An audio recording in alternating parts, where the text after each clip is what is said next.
Okay, I will call to order the June 17, 2026 City of Maplewood Parks and Recreation Commission. We will begin with the call to order. Jocelyn? No. Rory? Here. Frank? Here.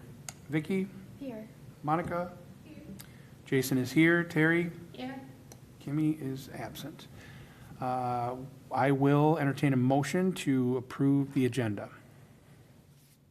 I make a motion to approve the agenda. I'll second. Motion and a second on the floor. All in favor say aye. Aye. Opposed, same sign. I will similarly entertain a motion to approve the minutes from May 20th.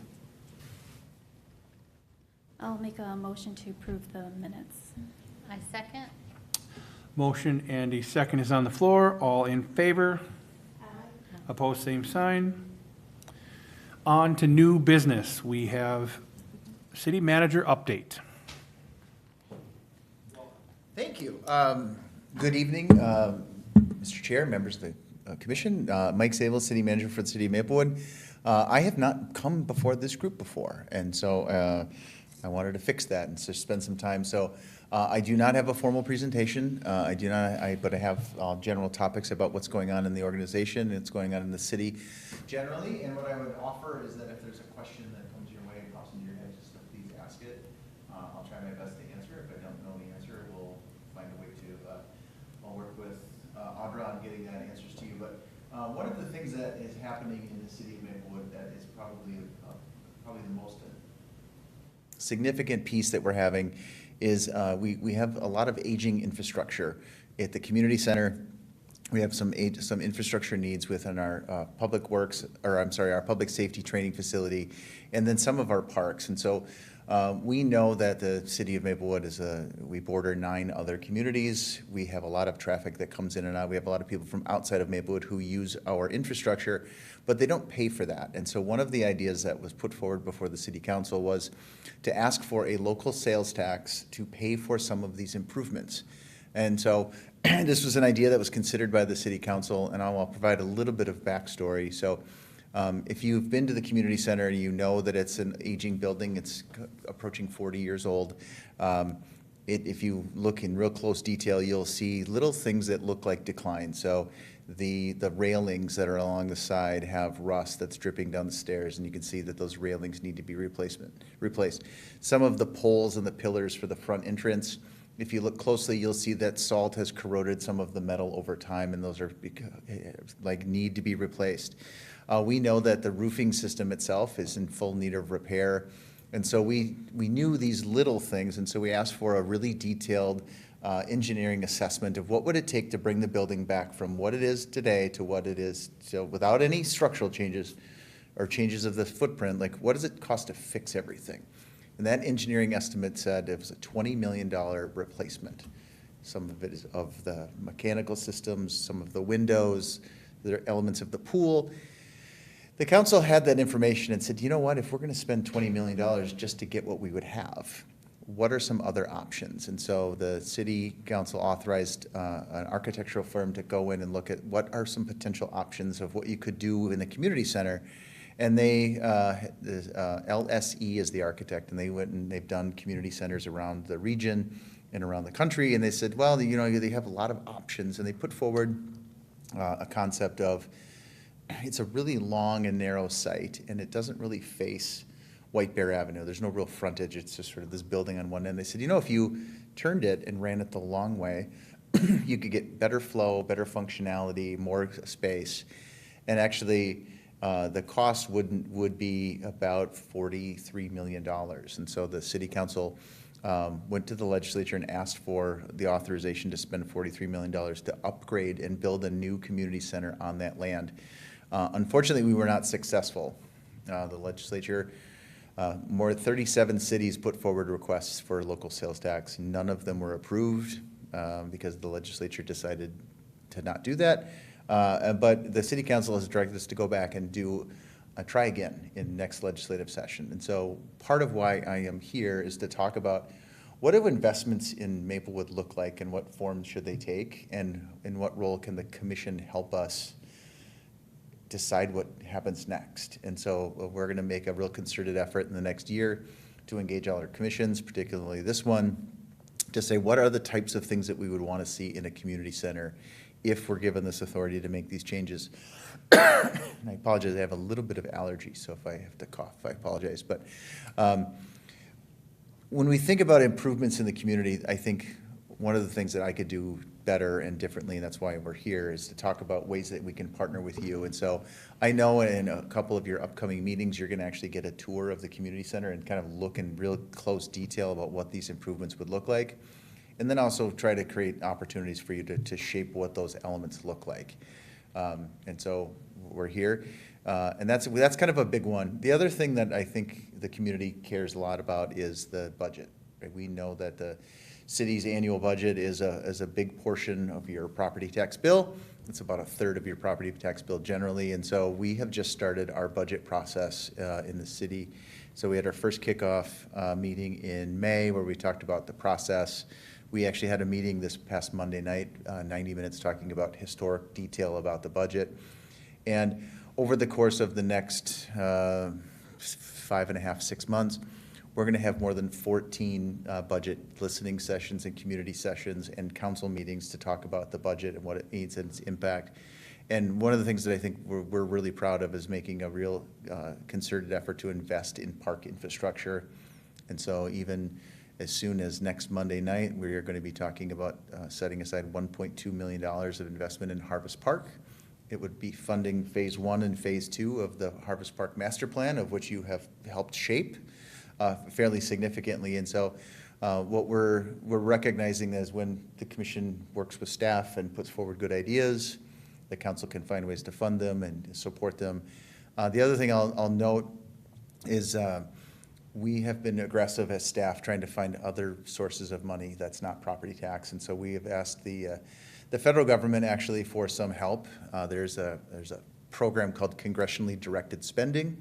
We were just notified last week? Yeah, at the end of Last week? That we have been earmarked $250,000 for Harvest Park improvements in 2028. So very fortunate. There's still a lot of steps in the process, but we're hopeful that we're going to have some real monies that go towards making phase 3 and phase 3 and phase 4 improvements in Harvest Park. And I'm sorry that I'm talking all over the place, but the other thing that I think I want to talk about is Century Ponds is the city's first significant new neighborhood in 25 years. One of the elements of that new neighborhood is we were going to get another park funded by the developer, so it'll be our 37th park. As part of that conversation later today, you're going to talk about what that park looks like, and so really reshaping sort of new amenities in South Maplewood. And so I could talk about all of these things and anything, but what I really want to do is to just offer up to the commission, like, you've got a captive audience. I'll be here all night. I do have to leave. I have to be home by 7:30 because I do have one child that needs transport. But happy to answer any questions about anything that you're interested in the community, things specific to the city operation, things specific to parks. I just want to have this kind of informal dialogue, and I'll just let you know I'm going to be doing this with all the boards and commissions going forward because I do think it's appropriate and timely. So, Mr. Chair, members, I'm happy to respond to any questions or talk in more detail. Yeah? I was just wondering, what does the YMCA contribute versus the city of Maplewood for this? I know I've gone to all the open houses and everything, and they've showed me some of the improvements they've been making now, and it's like, do they decide that, or do we help decide that? Because they showed me this beautiful room they made for weddings and stuff, and they just finished that, and I'm like, who's deciding what gets fixed, and who, is that us, is that them, or are we combined? Great question. So the short answer is the improvements to the function of the building are largely done by the YMCA. So the city of Maplewood owns the structure, owns the land. We have a lease with the YMCA, they operate it, and it's a no-cost lease, so they don't pay us anything to operate it. So they are essentially operating it on our behalf and using that space for free of charge. We do have an agreement where the city of Maplewood does contribute $250,000 towards capital improvements and infrastructure upgrades. those decisions of how that gets spent are shared between the Y and the city. We sort of say, for example, this window over here is cracked, we'd like to fix the window. There's some water leaking on the gym floor, we'll fix and repair the leaking water. So what we try to do is to coordinate those capital investments. But if it's something that's inside the YMCA, whether it's their banquet space or if it's part of their gym equipment or those things, that's all done by the Y. We essentially think of like the footprint and the envelope of the building as our responsibility. I will say historically it's been challenging because the YMCA is going through its own transitions. So they've had some staff turnover, and so we've had some new general managers. But I think the staff there have been really great in the last year. COVID was really hard for YMCA's and fitness facilities generally. We think they are through that and are kind of on an upward trajectory. The YMCA likes our space. It serves a really specific need that they like as part of their program. But it is challenging because it's an old building and it's expensive, and the cost of repairing things are high, and $250,000 doesn't go as far as it used to. But yeah, the Y does their own improvements internally. We But try this to. major stuff, we would be the ones to do that. Correct. And who would make the decision if you went from tearing it down and doing a new one versus repairing the one there? Do they have any say in it, or is it just the city that It has? would ultimately be the city that would make that decision. Okay, Yep. thank you. Great. I have a question. Sure. Something that caught my ear when you were talking was that we have all these aging infrastructure of like the parks, YMCA, the training facility. And you mentioned that outside users aren't paying. Can you explain that a little bit more? Sure. For example, like when we have a huge soccer tournament festival that happened at Harvest Park just, I think, 2 weeks ago? Last week?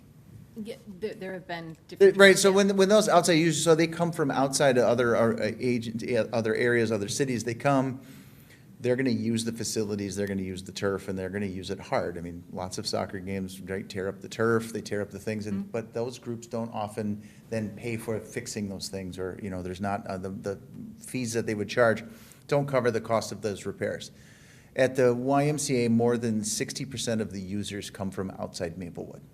So they come in, they drive in, they use it, but they don't contribute, but they don't, they're just paying their dues to the Y. They're not actually paying taxes for making sure that there are repairs. And so we know that there's a lot of traffic that comes through.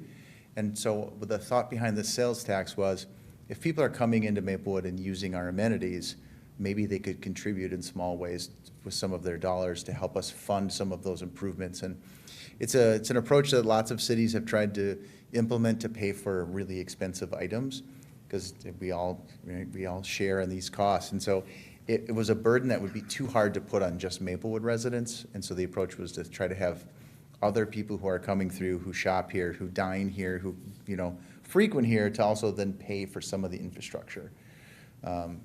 People just come in and use the space. And so we know that 60% of the users of that building come from outside, primarily, right, Oakdale, North St. Paul, White Bear predominantly, but also a little bit of Roseville, a little bit of St. Paul. People, lots of people use that building differently. And the sales tax idea was a way to share that, to lower the burden on Maplewood residents as much as possible. So did I answer that question? Yeah, I was just, because I was thinking more on the parks side of it as well as, for example, Afton Park, heavy use right now is like rugby. Almost every time I'm there every day, I see rugby being used. We use it for baseball from the Oakdale Athletic Association. I would assume that they are paying some sort of fees for use, but is that something that we need to look into, is increase the fees or for wear and tear? No, I'm going to look over here to my right for that answer. Yeah, Chair, members of the commission, and we do look at the fees every year and look to increase where we need to be, and it's that balance of, you want to charge fees so people can use the space because you want to make it affordable enough for people to use, but, and like Mike said, we would never be able to charge enough to really pay for the cost of putting in irrigation, repairing the turf.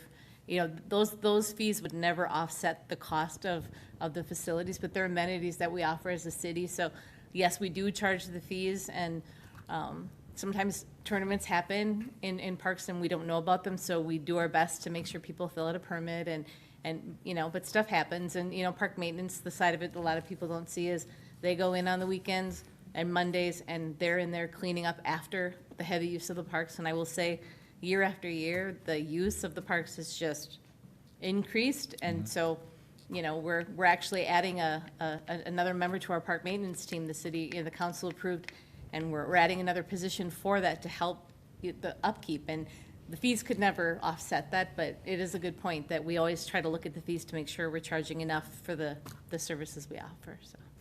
And if I could just add on to Afton Heights Park specifically, that park, that bathroom building is really old. I mean, it's not great.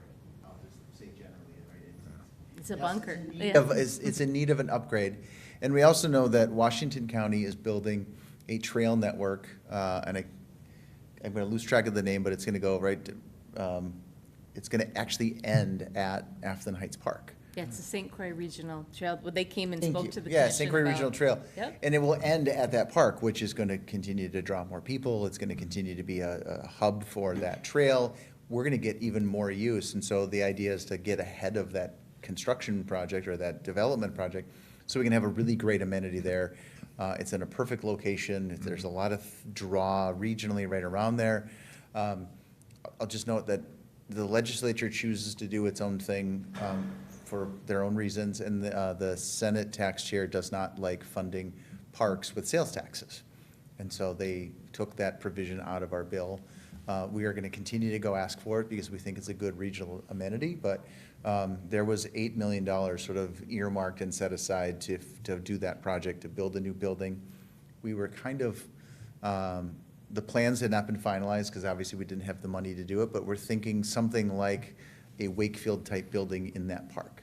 We know that Wakefield is a huge draw. It's busy all the time. I think it's probably leased out for the most of the summer and through the fall, and so we Yep. know that it's a pretty great amenity, but it's expensive. And so trying to spread that cost across people who would use it from different areas was a kind of our idea. And like I said, we'll continue to try it in 2027 and potentially 28.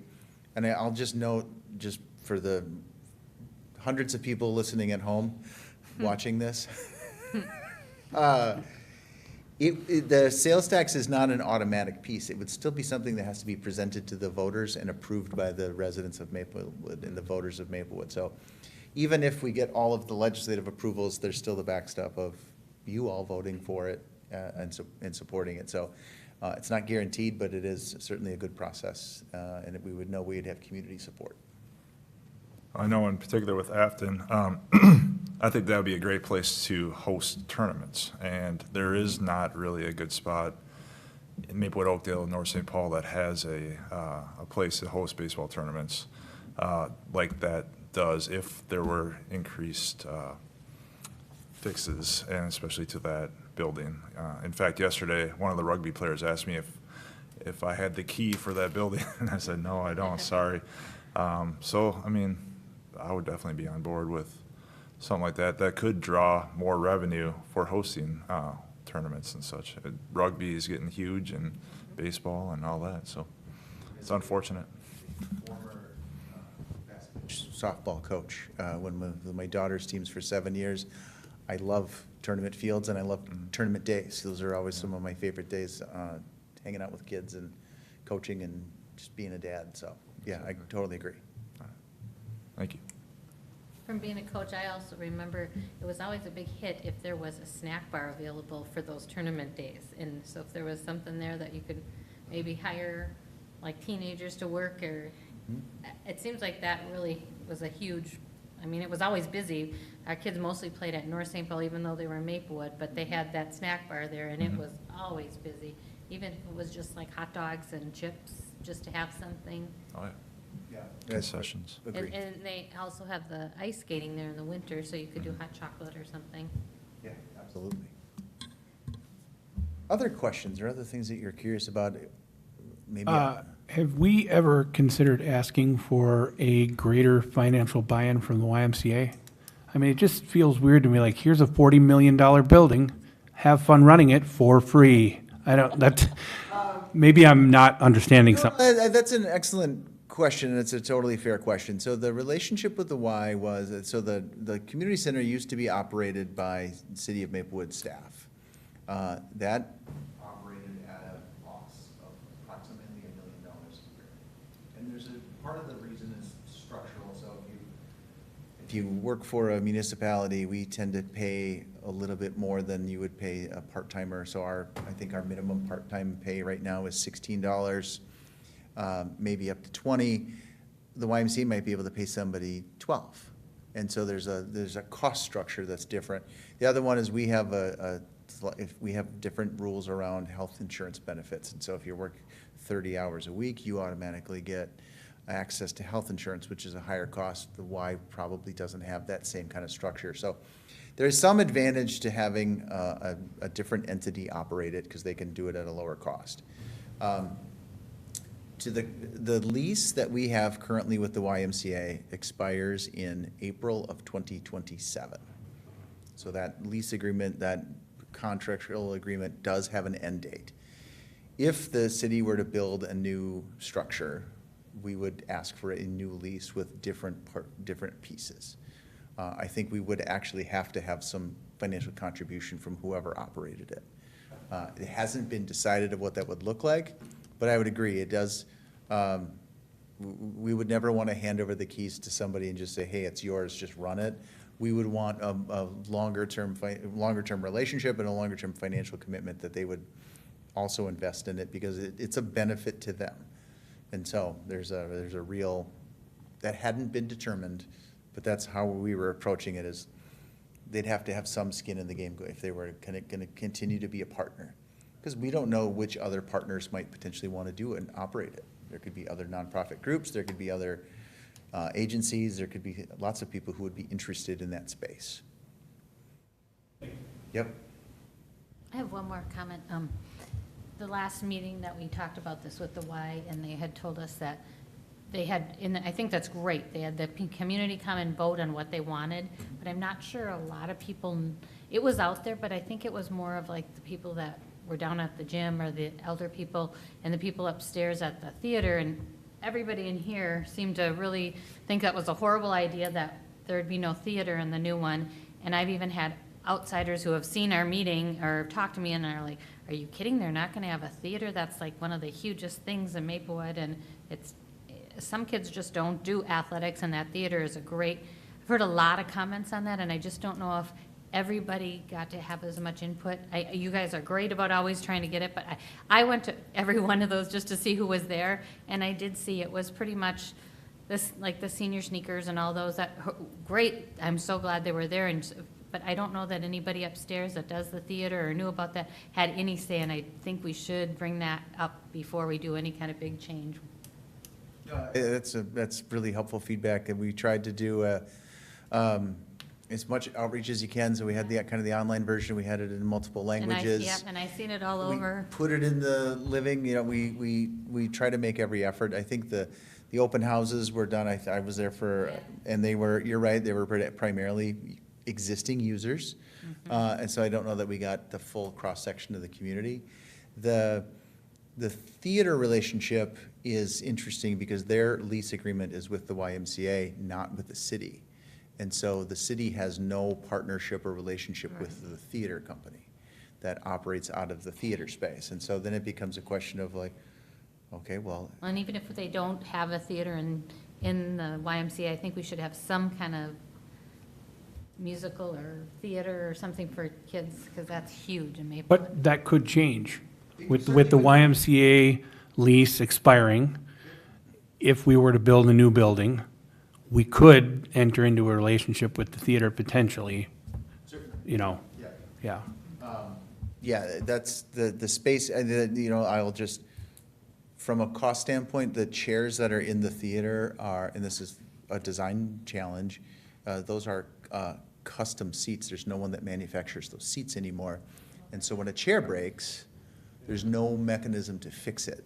And I don't know if you've sat in, several of them are unfortunately broken. And so it's it's complicated. I'll just say, I will note, prior to my working for the city of Maplewood, I worked for the city of Bloomington. And Bloomington operated a theater space and 12 community art rooms, pottery, painting, dance, and the arts community there was robust as well and had the same challenges post-COVID. It was hard for them to kind of come back post-COVID. So theater companies generally, we're seeing, closures in Minneapolis.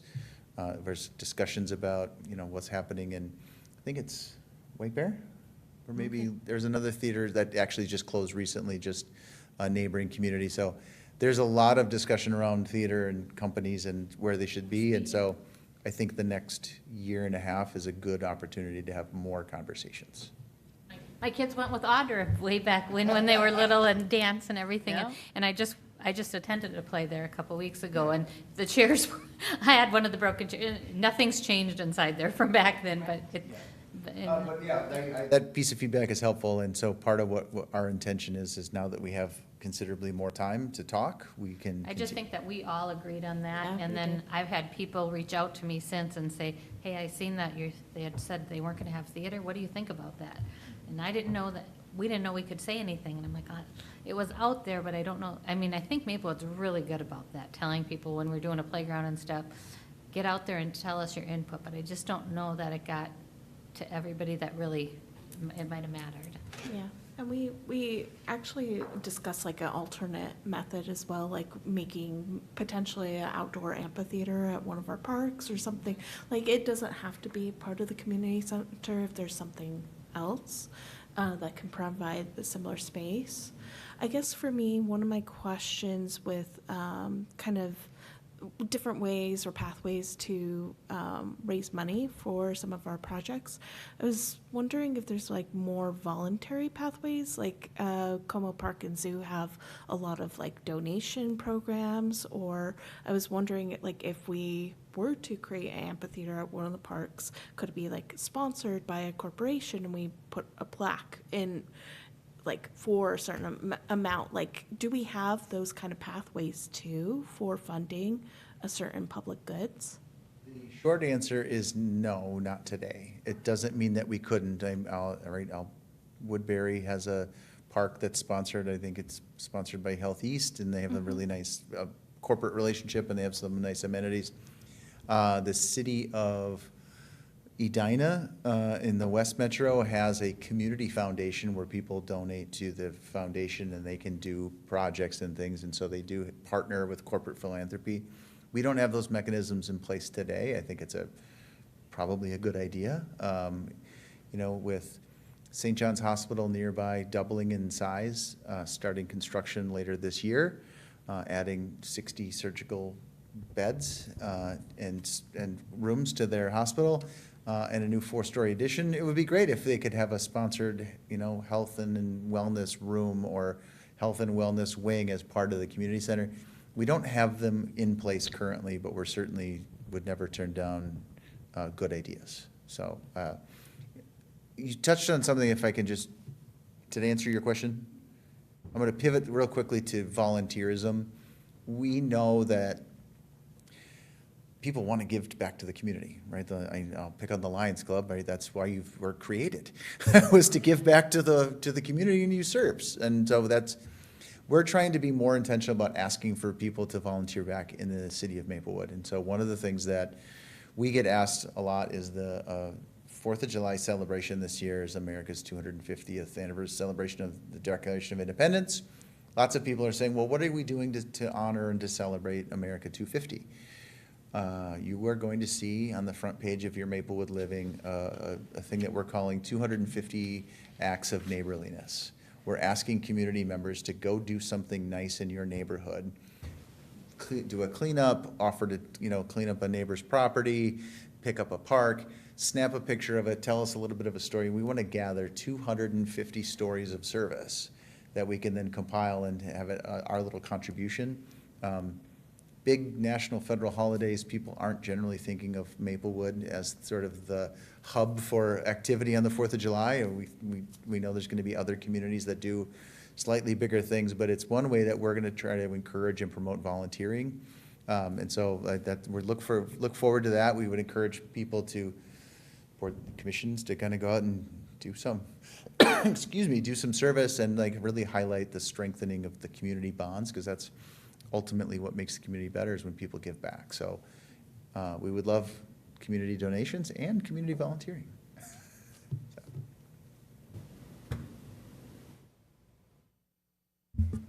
Anyone else have any more questions?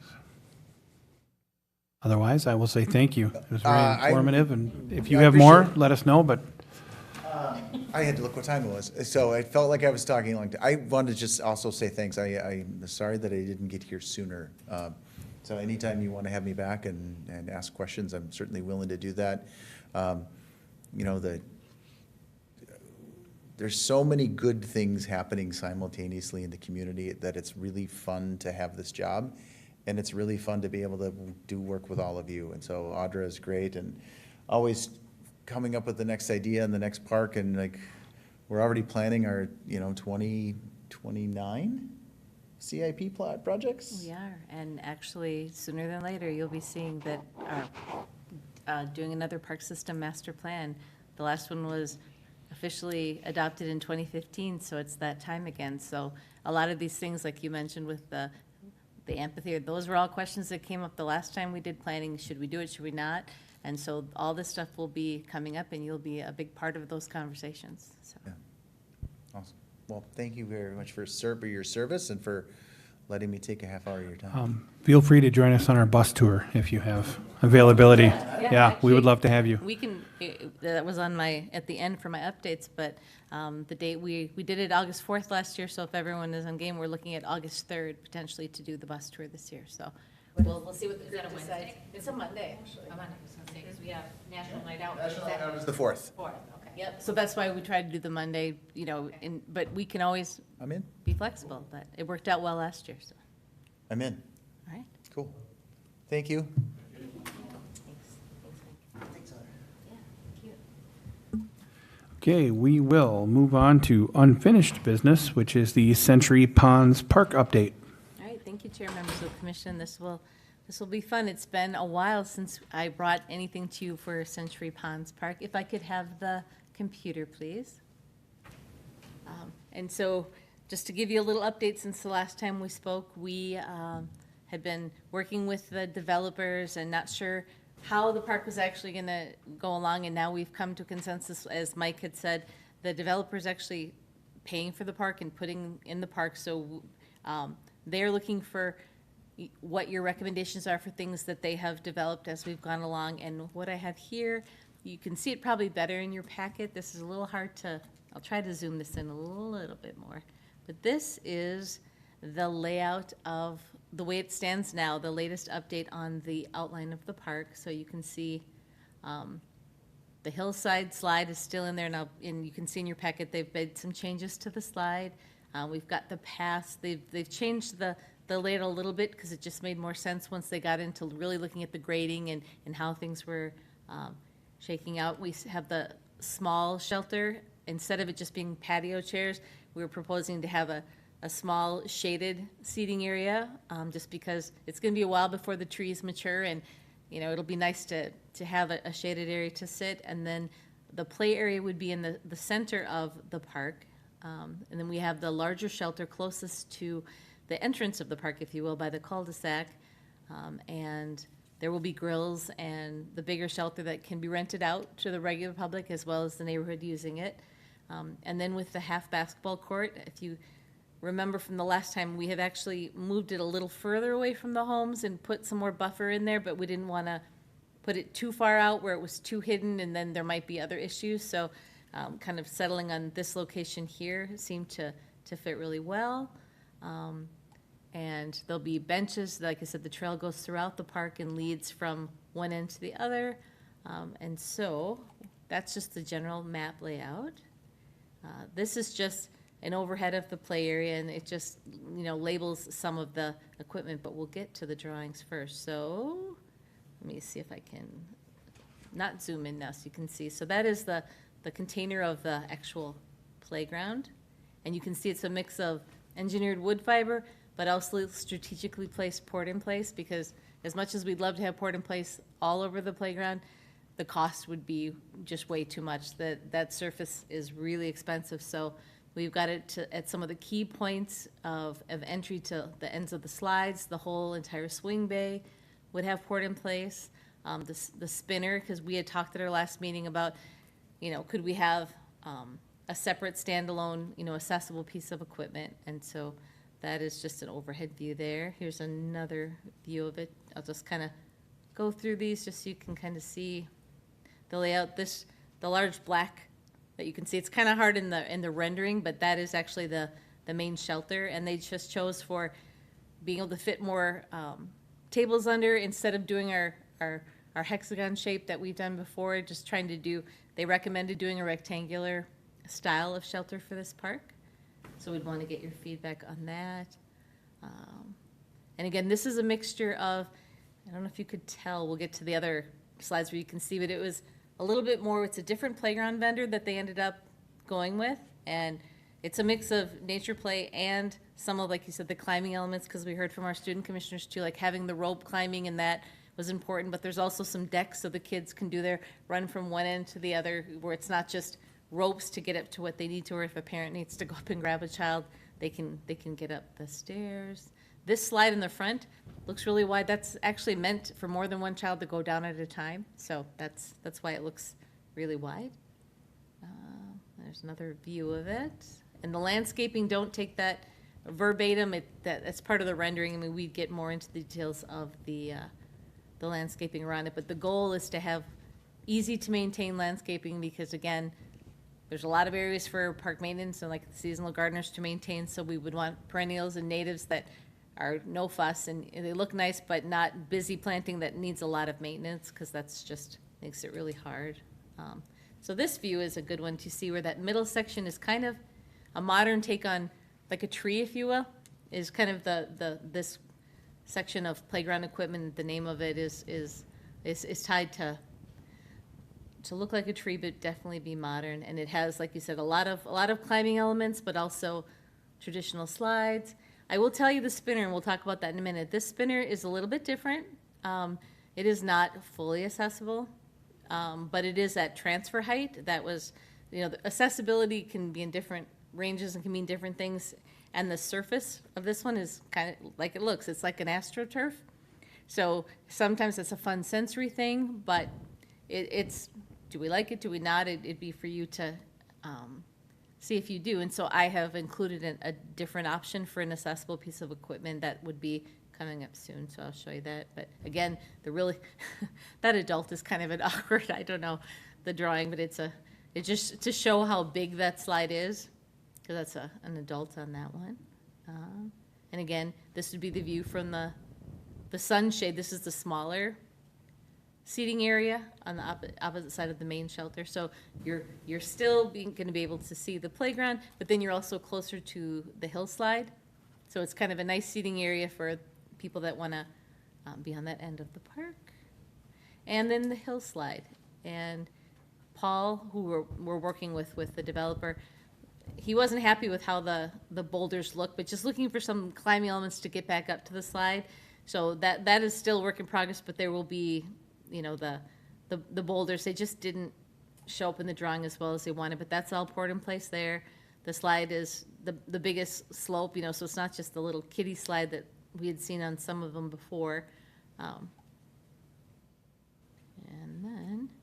So then getting back to the main tree-like structure, we just wanted to give other color options, and they just picked the one that I showed you. That was the default, but I always like to give you guys color options, because again, we don't have a neighborhood to give the community engagement, because the neighborhood isn't built yet. So you were the community engagement as far as giving us that input on color. So this is another color scheme that makes it look a little more modern. It's the blue, green, and grays. And then this one's a little bolder with the black, gray, but then the bright yellow and the green. And this one's a little more back to the natural colors, but it's still got some pizzazz, a little bit of extra color, so it's not just beige and hunter green. And then there are also the light blue with the green. And then this is probably the brightest one with the bright yellow slides, the lime green, and the gray and the black. And then this again is another view of the more earth colors with a little pop of color. And this item here, instead of that spinner, you know, I looked at that, but I thought, well, it's transfer height, but someone would still have to, it doesn't offer as much support even if you did transfer someone. So this is actually an accessible seesaw. And we don't have one of these in our parks. We've got the spinners with the seats. We've got a spinner like the one I just showed you, but flush to the ground, and they do have that option. But I will tell you, the person we work with warned us, and we know from the one at Wakefield, when they're so close to the ground and you have port in place, but you also have wood fiber and other things, stuff easily gets under it and causes it. So we have a lot of issues with it getting caught up, and we have to repair it. So I'm hesitant to do it. We could do one, but it is a lot more maintenance intensive, and it does tend to cause issues because it's right to the ground and spinning, and if anything gets under it. So this is another option. It would be a seesaw that adults or kids could sit on. And we could do this in place of that spinner with the AstroTurf. This, I checked, and this would be a little more expensive, but they said they could work that in as an option to replace that, the AstroTurf spinner. So I wanted to get people's feedback on what they thought. Let's see, and then I'm gonna scroll back in here. And this is just options for the sunshades, just so you can see what they look like. And then that's just a drawing of what they anticipate the shelter to look. It's not to scale right now, but to give you an idea of what it would look like. And that's it. So I can go back to any slide you want to take a look at, but I just wanted to get some opinions from you on what you liked, what you didn't. I will. Audra, were there any other sensory type activities somewhere else other than the spinny thing? Let's see. There are on the towers themselves. Let's go up to.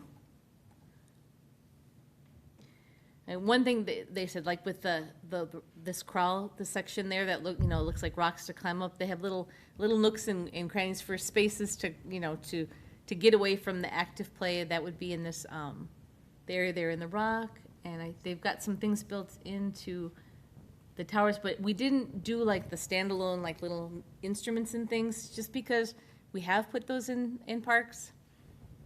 They don't get a lot of play as much as some of the other features. It's just from experience, and they tend to get broken or pieces move away. Not to say that we couldn't do them, but they definitely, because we're not funding the park, they have a definite budget. So we kind of tasked them with, okay, this is the budget for the park. What can you give us? And we heard at the last meeting that especially they wanted play value that would maybe be for older kids too. So it's kind of one of those things where we can't have all the things, but we could add them, but it might mean taking something away. I just think some sensory things would be nice for the kids who like aren't as physical, even if it's not a standalone thing, but like sometimes there's just like a part of one of the play walls and things like that. Sure. It's just something to consider, I think. Yeah, absolutely. Let me go back up to. And yeah, I don't think they get as much play, but there is a need. Sure. Yep. And again, that's why we wanted to bring it to you for just. What's that? Like right here, let's see here. It's made to look like a tree fort. It's just another little area that you can crawl in, and it's got the little step ladder, and that it actually goes all the way up to the slide, but you can actually go under it and hang in. And you can see you have this climbing area where you can climb up, and then there's a little platform where someone can hang. But as far as are you talking more like the games or the things that they have on the panels? Yeah, I can absolutely go back and see if they can show us some of those, because it's not something that they focused on here, but I'm sure that's something. Let's see here. All right.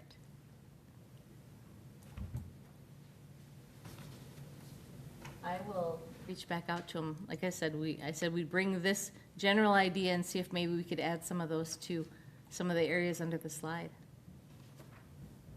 I'm kind of torn on I really like the turf twister because I think it's cool that it's got turf on it.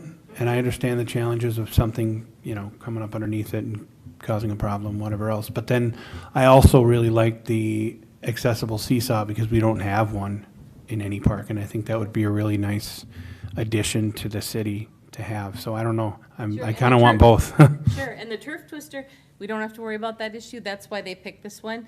But to make it fully accessible, so a wheelchair could just roll right onto it, I don't know if you're familiar with the one at Wakefield, it's like literally right on the ground and you can just get on it and spin. But those are the ones where wood chips, rocks, things get wedged in and then it's problematic. This one is higher and it is transfer height, it just isn't maybe as accessible as traditionally as like the seesaw where it has the full Yeah. seat, where it like an accessible swing, but Unique. I don't think I've ever, It is I've been to a lot of playgrounds with the kids, and I don't think I've seen a turf top spinner. yeah. The seesaw, like, it's accessible, but you would still have to transfer You from a would, wheelchair. you would, but you Okay. have the support because you have the full seats and, right. And one thing we could do is like when, Vicky mentioned, having more of those interpretive panels and things like that. I will say the turf twister is significantly cheaper than the seesaw, so maybe if we did choose to keep that, we could add some of those other panels. But if we did the seesaw, I don't know with the budget, we'd have to give up something else because that was expensive enough that they were willing to make that work. So there's a lot of options, for sure. I just had a question about the turf twister itself. Sure. Would there be an option to have one without the turf? I know that's kind of what makes it interesting, but thinking in the mindset of a little kid, I'm going to take a handful of wood chips and bring it with me onto here and drop it. Yeah. How are we planning to get the wood chips off of said turf? I've been around a lot of turf in my life, and you cannot get anything out of turf ever. So would there be another option without turf, just in case? Not this specific, but there are spinners, yes. There would be an Oh. option like that, but it wouldn't have that sensory turf on it. That's why they call it the turf twister. So this particular piece, that's how it comes. Okay. And I think they threw it in because it was, something different, something unique, and for that tactile reason of, being able to. But then I'll say one of my concerns was, okay, it's a plastic turf cover.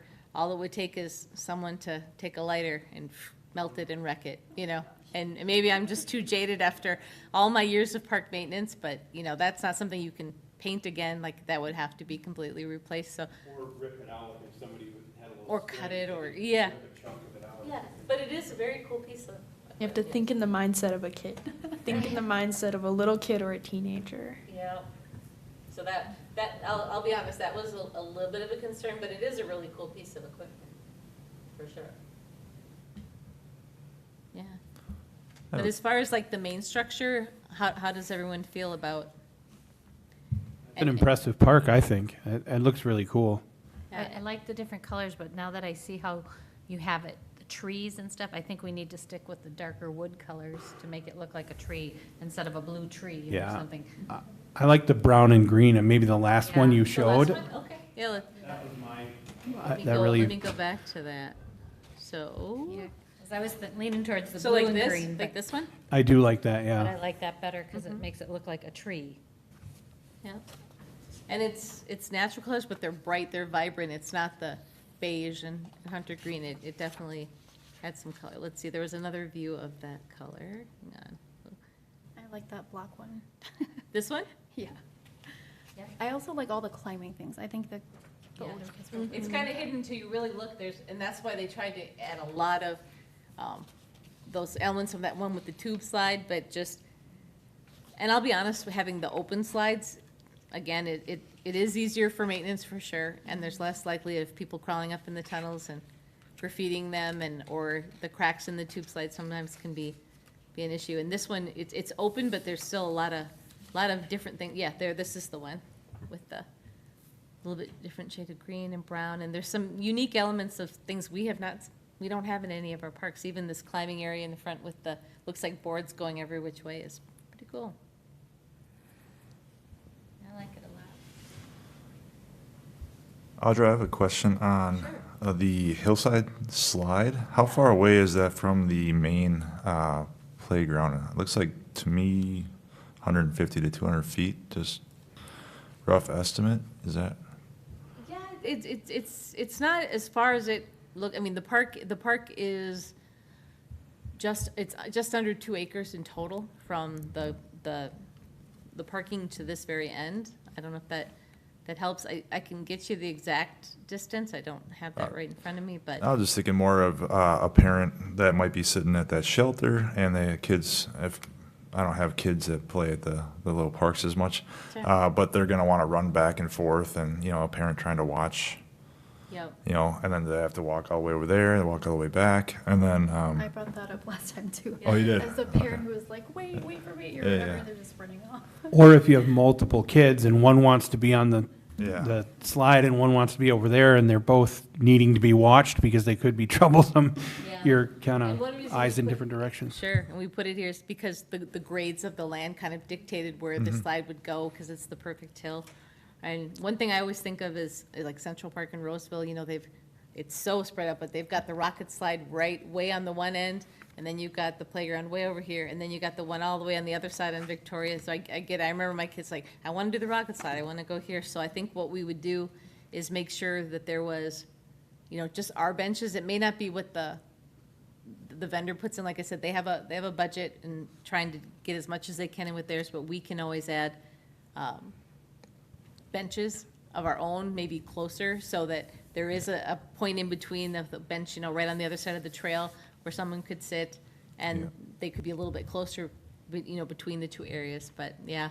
And then also, as you walk, where your hand is right there, if you go back, where does the slide kind of end? It looks like a walking path, or is that a street? That's the trail. That's Is it trail? The trail of the Okay. park, yep. That's the other concern I would have as a parent is, my kid sliding over there, walking over to the path, the person walks by, that, It's I don't know if there's deceiving, any. but the landing area there's more at the bottom of this than, it probably looks like it's pretty short, but it's not a road, it's just the trail loop A that trail, goes through okay. the park. Yep. What are the stones made out of? I can find out for you. They're some kind of Are they not- composite, but yeah. Are they, nothing they could like crack their head or something if they fell on? Well, we climb? would make sure they were, far enough away from Okay. from the slide, but yeah, they're composite, so it just kept it natural instead of just like bubbles or whatever. They just thought it fit better with this park to have the natural look.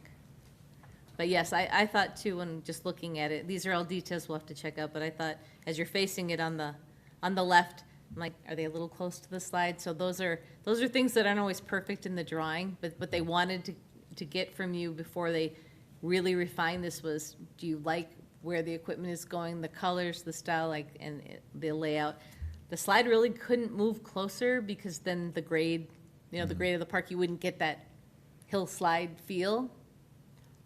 So, and it was kind of tricky to fit a park into this area because we just worked with the way the land was we thought it would be a great use of that hill. It's like, well, let's put a slide in there because, otherwise we'd have to grade it down and make it flat and then kind of work with the landscape that's there.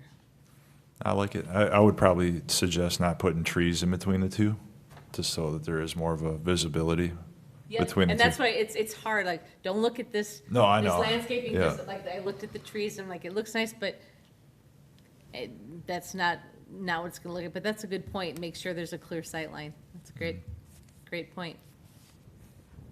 I like it. It looks great. Would there be any benches at the bottom of the slide there, or just up There above? could be, like I said, it doesn't mean we can't, I mean, this will be our park. We actually were deeded the park land, and they are designing and building it, and then it will become the city's actual park. It's not the developer, so we will maintain it, and it will be our park, so then we can add additional amenities as we want. Like, we'll have to pick what kind of trash recycling containers we want, where we want them, benches along the trail, that kind of thing. That'll all be stuff that we can work out, for sure. So it sounds like we're pretty good with the layout. There will just be some finessing with like benches and whatnot. Is like, And like the picnic tables for the shelter, that would be on us to provide those. okay. But do you think like the main thing is maybe we'll just have to see if there's any other sensory options, and then like the spinning unit, see if there's like a combination of sensory options plus any other alternatives for that one component for the design? Yeah, I Because know everything the turf else. twister, that is the Yeah. piece of equipment. It's not a Okay. customizable, it's, like I said, with the name, there are other spinners, but this one, like I said, as far as accessibility, it is transfer height, but it's not one that you could go on to. The seesaw is just a little bit more for adults or kids who want that security of being in a full seat, but it's not a spinner. Yeah, so it's kind of really what we think we want, and then I can, check with about the panels and see if there's added play there. I don't think it would be like standalone pieces we'd add per se, but just something on the actual large play structure itself to see what we could add. And then color-wise, do you want to talk a little bit more about, does everyone like this color scheme, or is there? I enjoy the reddy brown and the green compared to the sad gray. It feels more childish, but that's what we're looking for. We're building a playground. We're not building like an art piece for an adult. I enjoy the reddy brown as a kid. Makes you want to go run up to it and go play. Like, I like the reddy brown and the green, I personally. like that too, it looks more earthy. We have the tree outlook of it, I think it would be better. Okay.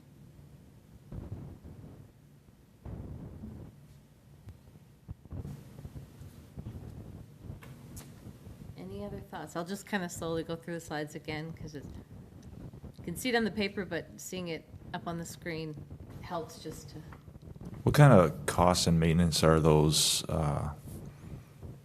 shelter pieces? Is that actual steel, or is that like a cloth? I can't really tell.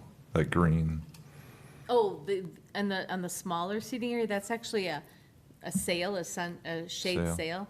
And Is they're- that maintenance included with that, or is there tears when, you know? I mean, they'll wear, but we've got some of those in some of our parks to Oh, we do? shade, like at Sherwood, where we Okay. have no trees when we put that playground in, and they actually do really well. And they add a good amount of shade without a lot of bulk, and they've come a long way with the shades, and it's just nice to have that built in, because we did say that's one thing we want, because even if we Mhm. plant trees, it takes a long time for the trees to grow and to Yeah. have the shade, so. No, I yeah. love the shades. I just wasn't sure if that was gonna be another maintenance item that we had to Sure. build in cost. And actually, most of those shades, you can take them down in the winter if you want, but you don't have to. We also have them at Maple Crest, and we just leave them up. Okay.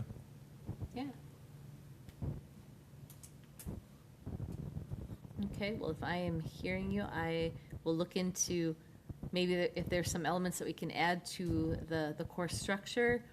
How do we feel about and then looking for more of those, keeping the turf spinner, and then looking for other options to maybe add to the main structure? Is that what I'm hearing that we're looking for? Or does anyone feel strongly about the seesaw? Having that element, like I said, that element was expensive enough that would replace the turf twister, but we wouldn't be able to do anything else, because it's just some more. I like the turf twister and then potentially adding more sensory options. I agree. Agree.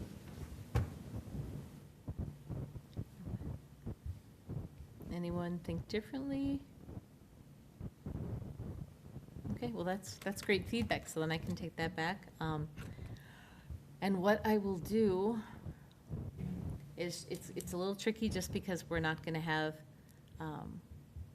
a meeting in person here in July and August, but I can circle back, and if I can get the updated drawings, what I can do is just email them to you so you can see them, and then, again, not a reply all, but if you can give me your feedback, on what I can come up with, we can go that way, because they're just looking for some guidance, because they would ideally like to get the playground built yet this year, because they want the playground as a selling feature, to sell homes when they build them, and so I told them that our next in-person meeting is until September, so they worked really hard to get us something for this meeting, and I will take that back to them, and I will.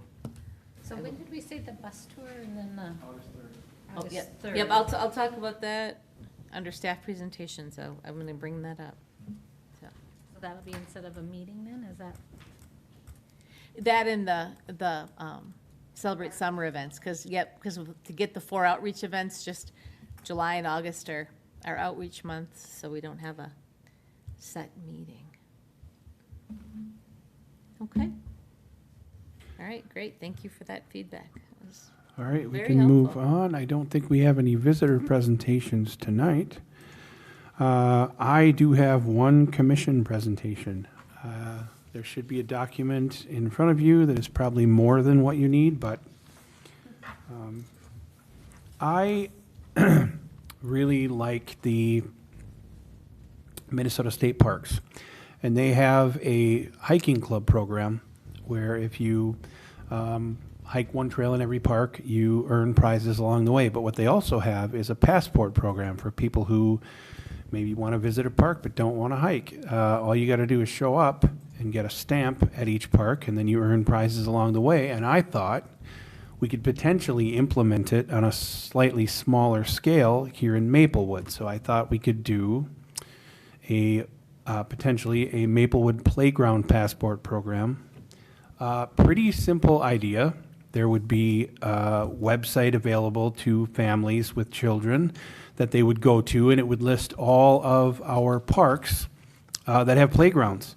And then they would go along and they would visit these parks that have playgrounds, and they would, if they choose to, take a photograph of their children playing there and send it in to be used on our social media as part of the promotion for the program. And then once they hit X number of playgrounds, whatever we determine that number to be, they could potentially stop by City Hall and get a prize pack. And potentially inside that prize pack could be paperwork listing all of the summer events that are happening in and around Maplewood for families, so then they could have more opportunities to do things that they may not have otherwise known exist. So it was just an idea I had that I thought would be pretty simple to implement and get families out to visit more parks that maybe they haven't been to.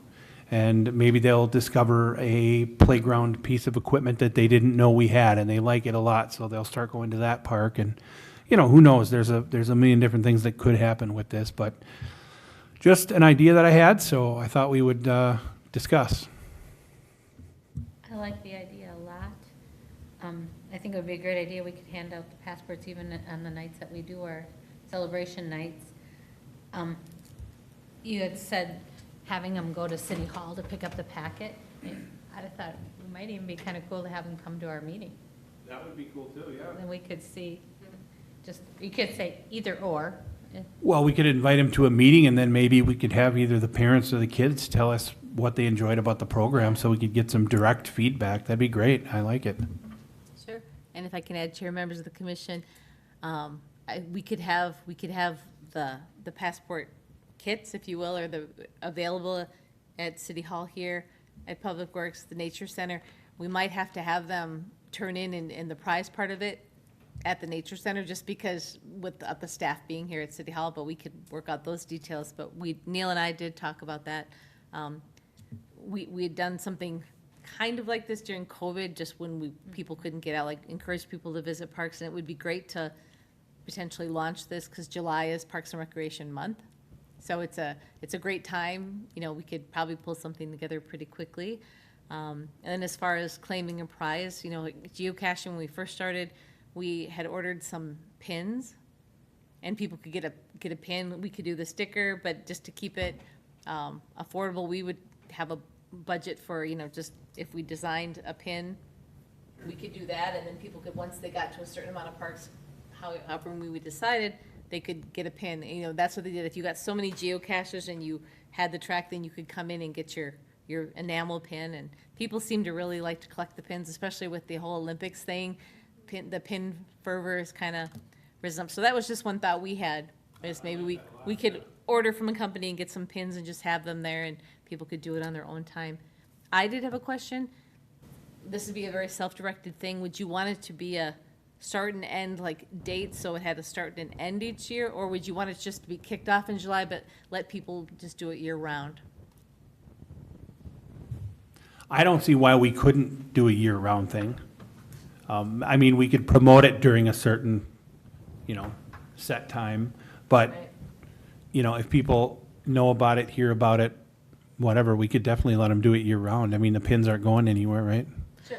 It would be different if you wanted to set time like the photo contest where there's a start and an end and a vote, and then come, like you said, come to the meeting. We could do it that way, or it could be a self-directed thing. I think sometimes if there is a start and end to it, maybe people get involved a little bit more, you know, because, but There- if it's just kind of. there's year-round, definitely "Oh, something yeah, to be I'll do said it for that, yeah. someday." So just kind of wondering Yeah. what you were thinking or what the commission We might should, want. now that you say it that way, maybe we should do a start and end, because then people might be motivated to get out and actually do it before it expires, so to speak. Could advertise like our July event start date and finish date would be the summer night out or whatever, last September night out.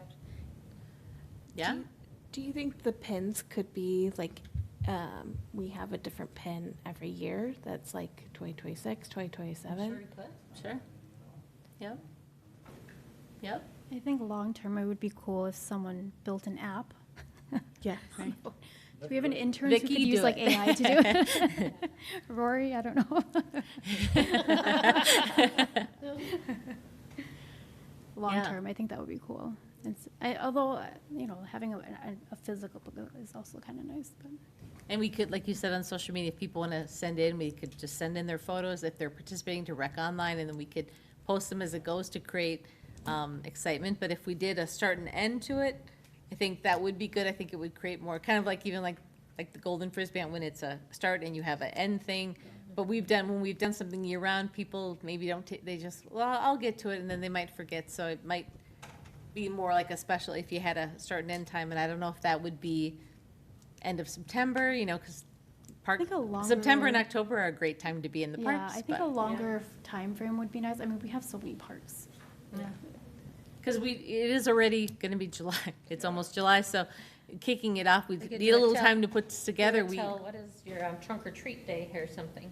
Yeah. We could even start it for August, but we could use the July, if we can pull it together by July 8th for the Celebrate Summer, we could have those to hand out when the commission is and just say, hey, you know, start this and say it's for July through, I don't know, October, whatever you think, and just kind of set the criteria, so. What are you thinking the passport packet would look like? Just like a piece of paper, or? Yeah, I mean, like with the geocache, they have the little containers where they can, you know, mark, but I think we would create some kind of, with the parks listed, and once they visited, and they can check it off, and, yeah, there's a lot of different ways you could do it, or if you require a picture, that would be a little bit more, I don't know if we. It was a map, though. A Yeah, map. I think it would be cool if we had a map included. I don't think we require a picture, but I think we encourage one just so we can get some social media engagement. But I know some people, maybe they don't want pictures of their kids, and I don't want to Right. make them feel like they're not eligible because they don't want to do Right. photos. and again, it would be on the honor system. I mean, someone could lie and say we didn't, but I don't know why you would want to do that. I mean, the whole point is to have fun, and, you know, give you a little extra reason to get to a park. Because I don't know that we would have the time, if we had volunteers that would do it for each of the parks to put something, like, I don't know if any of you have done any of the troll hunting. I've caught the bug for the Dambo trolls. You know, like up in Detroit Lakes, you know, they had all the clues and you find them, so if we had a certain clue where you could, you know, get the secret message to show you were there, but that would take a little more Yeah. time. Right. So I think to start off with, we'd probably just do it on the honor system and just say, once you know, check off the different parks you've been to, and when you've completed so many, come to the nature center, you know, turn it in, or show us your card, where all the places you visited, and we can give you a pin. What the State Park Club does is they have a password at each location. Right. You need to write down the password. We Yeah. can do that for future years. But I Right, think I'm just saying to launch it this quickly, I Yeah. don't know that we would have time Right. to do that, but. One idea, so instead of using the honor system, is I think it's the Minnesota Zoo. In their bug department, they have a little passport, and it's like a stamp. So you pull a lever, except it doesn't have ink, so it like impresses something. Right. So you could have like boxes with, it could be like a picture of a staple from the park, like if it has a pond or if it has like a specific tree, and you stamp the picture of it onto there. So instead of writing something, it would be, you'd take your paper, put it into the stamp, Yep. stamp it. Oh, that's a great And then idea. I guess the only thing I'm just saying with time, just if we want to start this in July, you'd have the stamp, we'd have to find a spot in each park where it would be safe to keep it and set up, and that all takes time. So another question is, we could keep working on this and we could launch it. If you wanted to do it now, I think we just have to do the honor system, but we could work on fine tuning this and then launch it in the spring too. I think we launch it now and do it on the honor system and then continue talking about it. And for future years, we can do ideas where there might be a password or a press-on stamp or something. Yep, see how it works out. But yeah, see what kind of engagement we get maybe from a simpler version the first year and see where we go from there. Yeah, I think that's a good idea, and maybe Neil could write a riddle for every single one next year. No, I agree with the honor system. I think that's definitely the way to go this year. It's too hard to organize something that fast. But I do like the idea. I mean, especially because it's just a pin. You know, if people are really going to lie over a pin, Right. you know, that's Right. on them. If it was a huge like raffle at the end or something, then we might probably want to do something, which might be fun in the next couple of years. But yeah, I definitely like it. Does this, you know, add a lot of work for you guys and the staff? That's my concern. I think keeping it simple, if we're launching it this year, keeping it simple, it's something we could pull together. But like the whole, like Rory, I love that idea, and that's kind of what we did with our caches too. Like we had words that you had to open the box and get it and write it on your thing, but that'd just take a little more time to find. But I think keeping it where you just, once you've got to these parks, you know, come in, but make them come into the nature center and turn it in. Like you said, if you're gonna lie about parks you went to with your kids to get a pin, I mean, Yeah. I think that would be a good way to start. And that would be something we could start handing out probably, you know, right away at the Celebrate Summer events and talk to people about it and get them excited. Great idea. That'd be Thanks, great. Jason. Yeah, glad to help, thanks. All right. Where are we at here? We are on to staff presentations. All right, thanks, Chair, members of the commission. I just have a few updates. And since you mentioned the riddles, yeah, we did our annual Golden Frisbee hunt, and that's always so much fun for staff when we think about the clues and where to hide it, and, you know, you second guess yourself what park, because there's so many places to hide it, and where do you do it, and this year we did pick Fish Creek. We thought, you know, we haven't done something on the south, so we figured we'll just go as far south as we can, and, you know, we had the hunt this last Saturday and the clues, and I have to give credit to our communications team. Kevin has put together the clues and made them look Indiana Jones-ish and put the clues out and did a whole thing, and it was great. And this year it was tougher than normal. Last year it was found in record time, so we wanted to make the clues harder this year. So, and it worked out. It took about an hour, and it took, I think, to clue 5 before a family found it.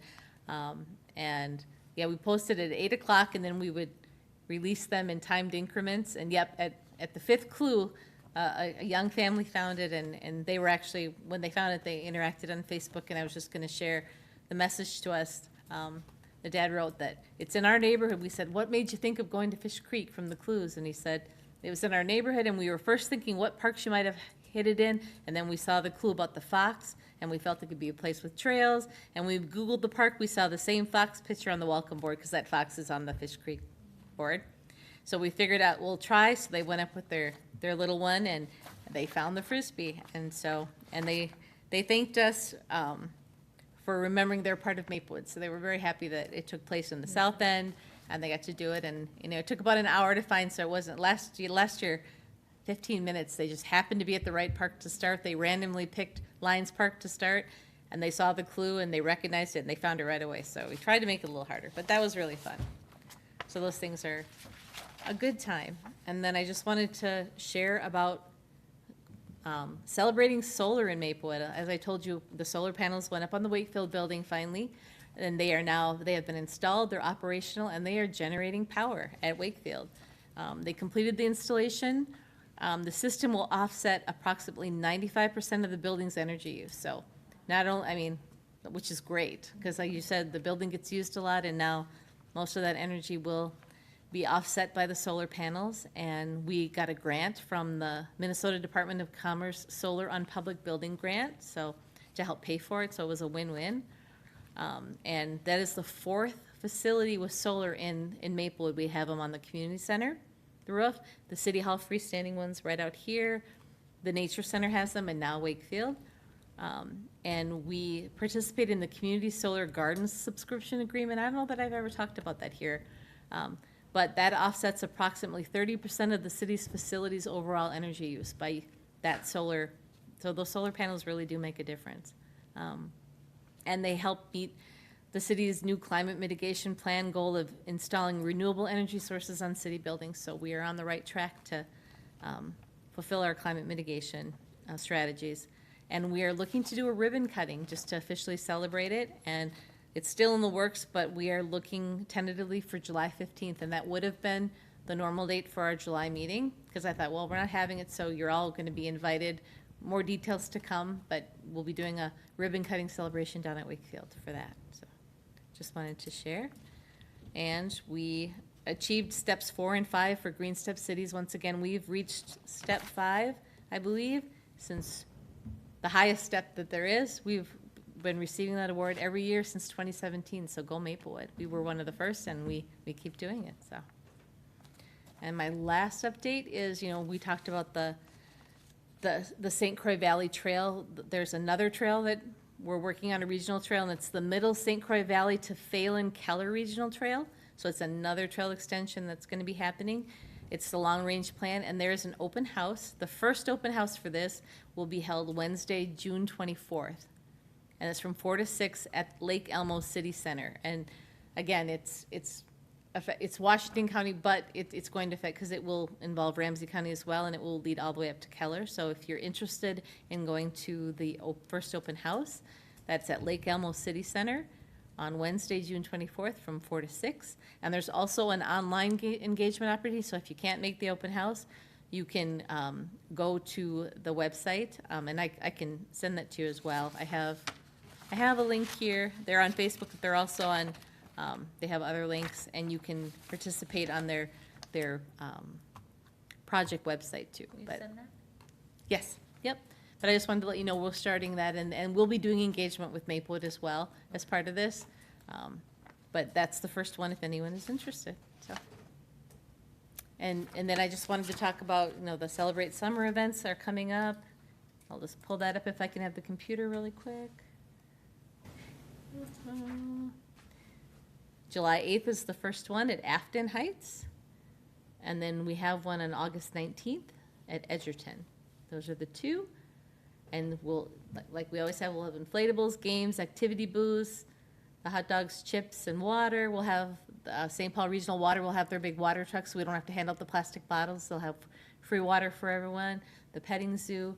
And so those are opportunities for the commission to, satisfy the community outreach goals that you had of 4 events. So we've got those 2 coming up. And then we have the bus tour to fit in there too. So a lot of things coming up. And last year we did the bus tour on the 4th, the Monday before National Night Out, and I wasn't sure how that would work, but I thought it worked out pretty well. So if the commission is cool with that, we could do it on the 3rd, Monday the 3rd, but we can also pick another date. I am gone from the 7th through that following week after, so we would either have to do it earlier in July or the end of August, but I know we like to do it a little earlier because it stays lighter longer.